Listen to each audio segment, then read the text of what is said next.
Hello, this is Alfred Basic Adult Piano Course Lesson Book Level 1. This video is Lesson 4, which covers page 9 in our book, quarter notes and half notes. So today, in this video, we're going to be focusing on rhythm. Now, notes, the pitches, the keys you hit on the piano. That's about 50% of music. Rhythm is the other 50%. And rhythm is really, really important. Without good rhythm, and when I say good rhythm, I mean steady, even, confident. It's really hard to get into the groove of a piece of music. So rhythm is very, very important. So we're going to talk about two types of rhythm here: quarter notes and half notes. So it says here at the top, music is made up of short tones and long tones.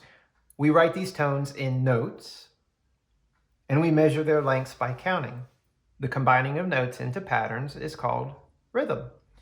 So we're going to learn about two notes today used to form rhythm: quarter note and half note. The quarter note is a short note, and it gets one count. A quarter note looks like a darkened in circle, and you can see there's a line extending from the right side going up. That's called a stem. You can also have a line on the left side, which would go down. But when you see a blackened in note with a stem, that's always going to be a quarter note. It's always going to get one count. A half note looks like a quarter note, except it's not darkened in. And a half note gets two counts. So it's held twice as long as a quarter note. So a quarter note gets one count, half note, two counts. So below the two pink boxes, it says clap or tap the following rhythm. Clap once for each note, counting aloud. So what that means is when I see a quarter note, I'm going to clap and I'm going to count one. So a series of quarter notes would go like this: 1, 1, 1, 1. But when I see a half note, I'm going to clap and I'm going to count to 2. 1, 2, 1, 2, 1, 2. Because a half note is held longer than a quarter note. Now it also says here, notice how the bar lines divide the music into measures of equal duration. So all music has measures and bar lines dividing the music up. Really, it's organizing the music. It's a little bit easier if things are sectioned off by what we call measures. But within each measure, typically, the rhythms add up to the same number of counts. So the first measure has 4 quarter notes. Quarter notes get one beat each. So if there are 4 of them, that's a total of 4 counts. The second measure has 2 quarter notes and a half note. Those 2 quarter notes are 1 beat each. That's 2 beats. The half note is 2 beats. Add it together, another total of 4 beats. The third measure, 4 quarter notes. That's 4 beats. And the last measure, 2 half notes. 2 beats each, adds up to 4. So this is really typical, 99% of the time maybe, that every measure is going to be the same number of beats. At the end of the line, you see something called a double bar line.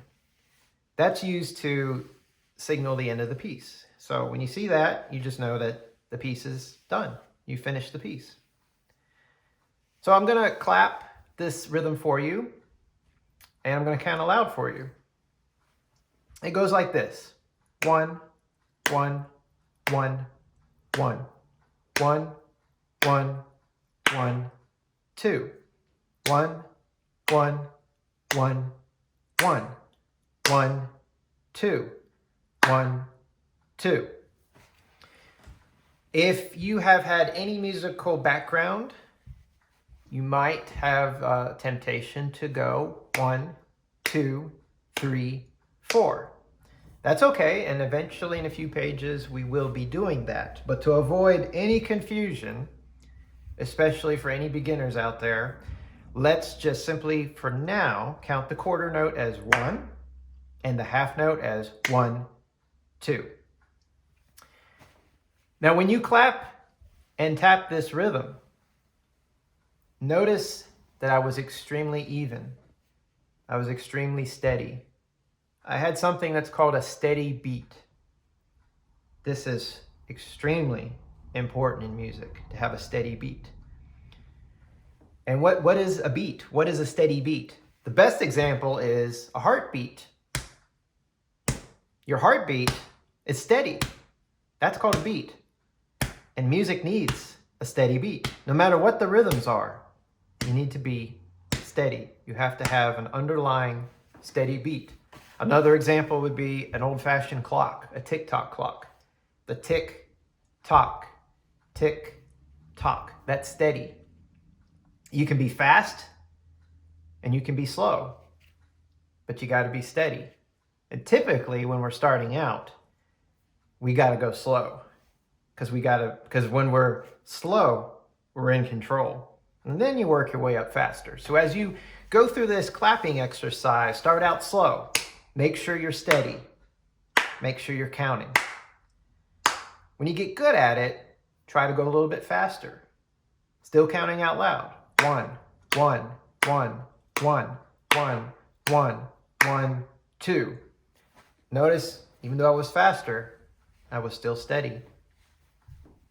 This is the foundation, in my opinion, to all music. The steady underlying beat holds everything together.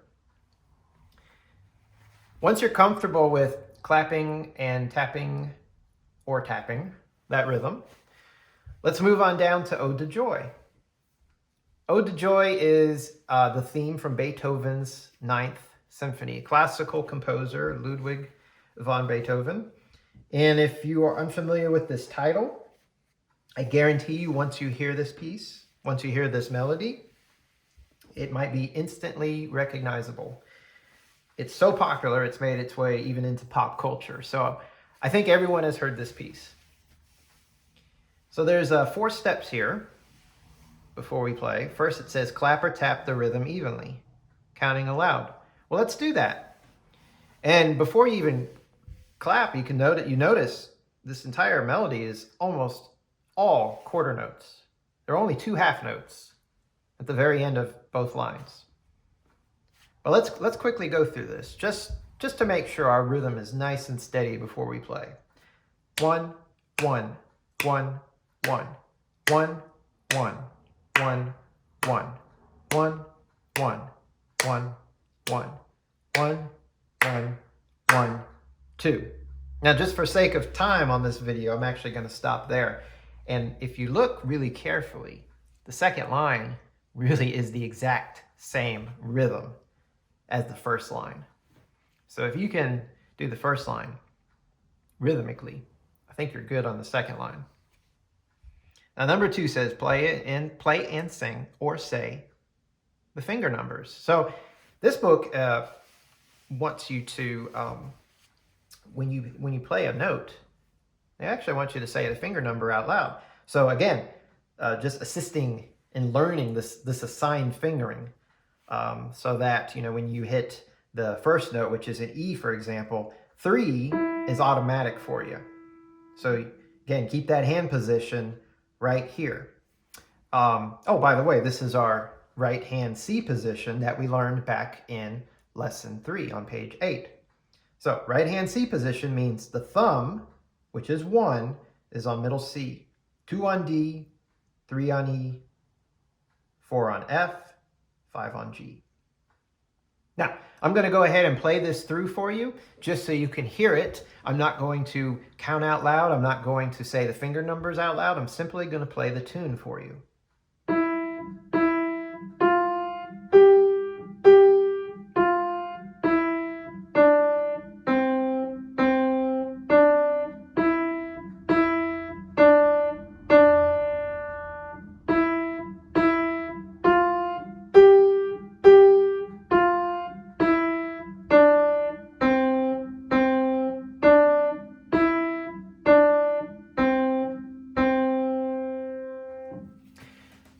So you notice the half notes at the end of each line. I held the note a little bit longer, twice as long to be exact, as the quarter notes. So I also played very evenly. I had that nice steady beat that we were talking about earlier. So the book here says play and sing or say the finger numbers for number 2. It also says for number 3, play and count. So counting, you're dealing with numbers. Quarter note is 1, half note is 2. Fingering, you're dealing with numbers. You're dealing with the numbers 1, 2, 3, 4, and 5. So, word of advice, be very aware of what numbers you're using when. You don't want to confuse numbers. So, I'm going to play through it again, number 2, and I'm going to say the finger numbers out loud as I play.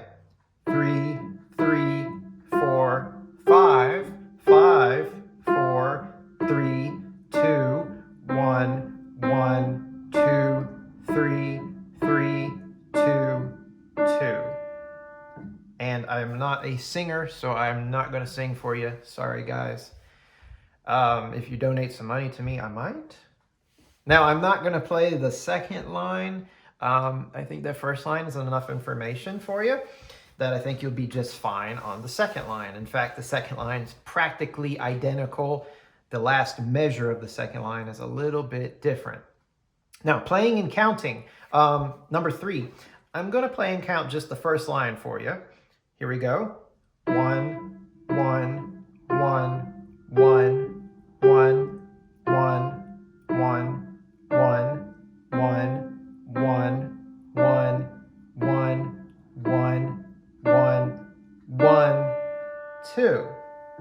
So there's our half note, 2 beats. Everything else was a quarter note. Now, if you know Ode to Joy, if you've heard this tune before, this might happen. Let me demonstrate.